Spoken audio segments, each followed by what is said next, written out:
Today I want to do a very brief lesson on reharmonization. So what is reharmonization? It's when you keep the melody the same and change the chords beneath it. Same melody, same melody.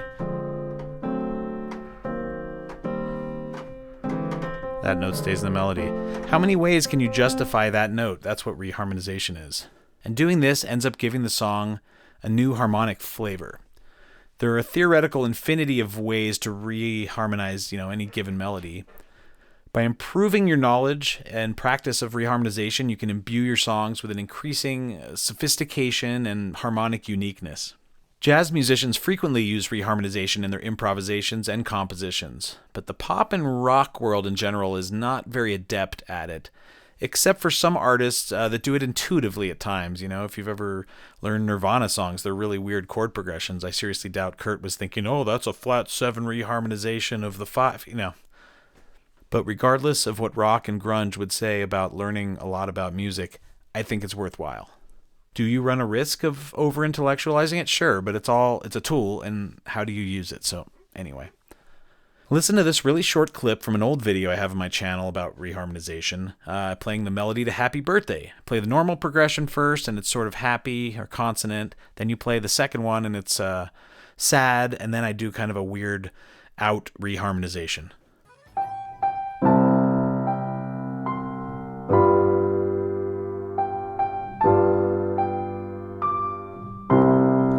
How wonderful. Now let's make a few chord adjustments and change the mood to make it more melancholy.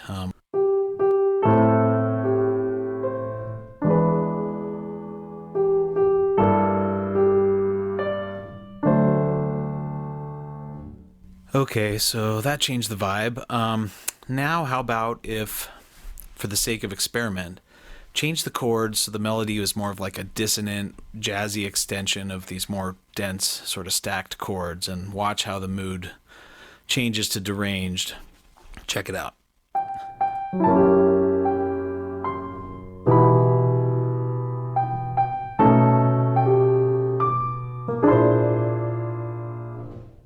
Why and how does reharmonization work?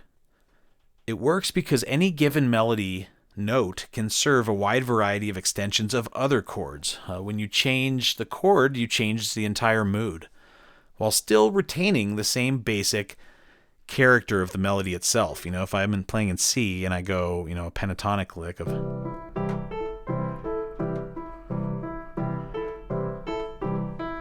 Instead of going to C, what if I went to F sharp and those same notes take a different flavor? More tense. Back to C. So I kept the melody the same, but I changed the chords, and you can see the mood entirely shifted.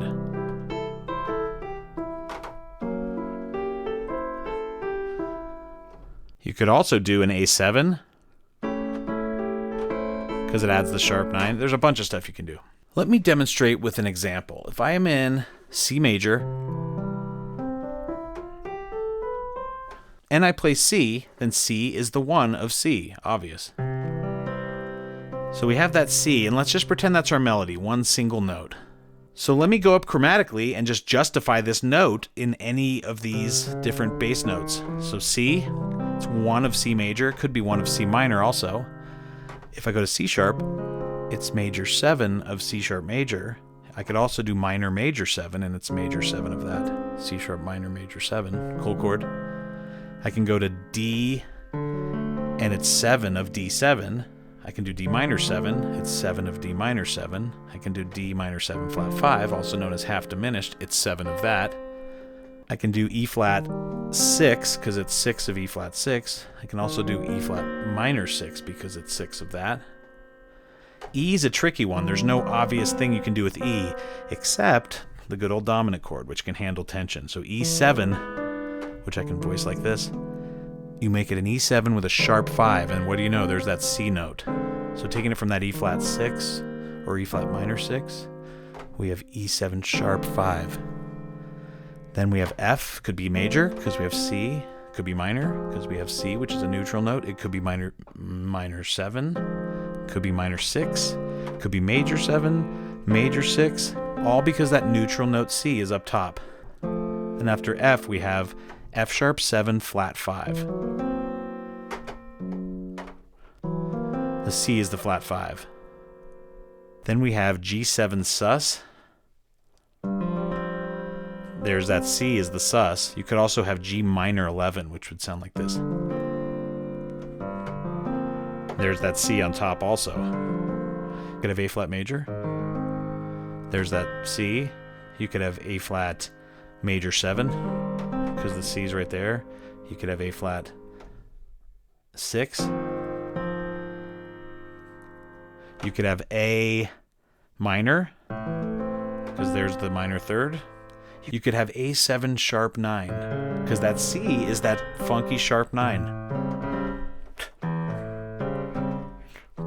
That's A7 sharp 9. B flat, it could be B flat 9, because there's your dominant 7. It could be B flat major 9, because C is the major 9.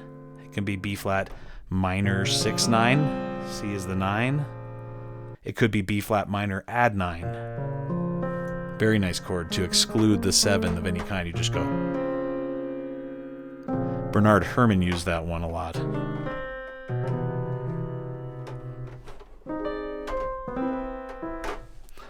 And after that B flat minor, whatever you want to make it, B flat minor 9, we go up to B, and the only thing it can be is that good old dominant chord again. So a B7 with a flat 9, and the C is the flat 9. So in all of these cases, we use different chords to justify this melody note as some extension of some other chord. So this was sort of an exercise in that. If you like this kind of learning, please consider joining my Patreon called High Castle Conservatory.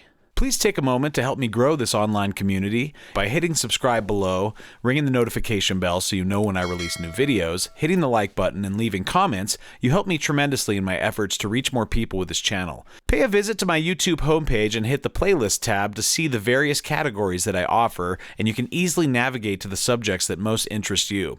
You can also sign up for my email list on the front page of my website, timsmolens.com, to stay informed about all the latest happenings. And please consider joining my Patreon called High Castle Conservatory, where we do even more advanced chord analysis, exclusive online classes, songwriting, arranging, and music production lessons, harmonic science content, exclusive interviews, exotic music appreciation recommendations, and more. Now I will keep the C in the melody and move the chords up chromatically and justify the C as some extension of that chord. I'll do this in two styles, one where it's just root chords, where the 1 is in the bass of the chord, and the other one will be a progression that tries to make some sense harmonically. So that will be, possibly be some alternate bass notes where you might have the 1 or the 3 or the 5 or the 7 in the bass. So let me reharmonize from C with root chords. So we can do C major or C6. Now C sharp minor major 7. D7. E flat minor 6, E7 sharp 5, F7, F sharp minor 7 flat 5, G7 sus, A flat major 7, A7 sharp 9. Very cool chord. B flat minor 9. B7 flat 9. And finally back to C6. Let me try a different path of reharmonization. Let's take C minor instead. So C minor, C sharp major 7, D minor 7, E flat 6, E7 sharp 5, F minor 7, F sharp 7 flat 5, G minor 11, A flat major 7, A minor, B flat major 9, B7 flat 9, C minor. Now I'm going to do one that makes more harmonic sense, that the bass notes might be a different inversion at times. So once again, we're just justifying this note as C in the melody. C, A7 sharp 9 over C sharp, D minor 7, B7 flat 9 over D sharp, C major 7 over E. Oh, that's pretty right there because you have that tension. They say don't do half steps, but sometimes they're really pretty, honestly. C major 7 is usually spelled like this, but this takes it up here. And what do you know? The note is C. F7, D7 over F sharp, G minor 11, E7 sharp 5 over G sharp, A minor, F sharp 7 flat 5 over A sharp, B7 flat 9, C major or C6. So anyway, I hope you enjoyed that lesson, and that just gives you a taste of some of the things you need to start sort of memorizing to get good at this reharmonization. It starts to become more intuitive and second nature, but it is a muscle to sort of build up, to not be completely overwhelmed by it. So I suggest you go through these types of exercises of justifying chords in different ways.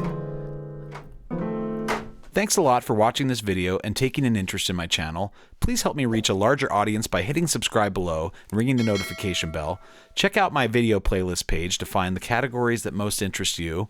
Leave me a super thanks here on YouTube, and even better, come join my Patreon. Please consider buying music for my original projects ISS and High Castle Teleorchestra. Also, don't forget to sign up for my email list on the front page of timsmolens.com. You can find information about all of those things in the description below. Thanks again.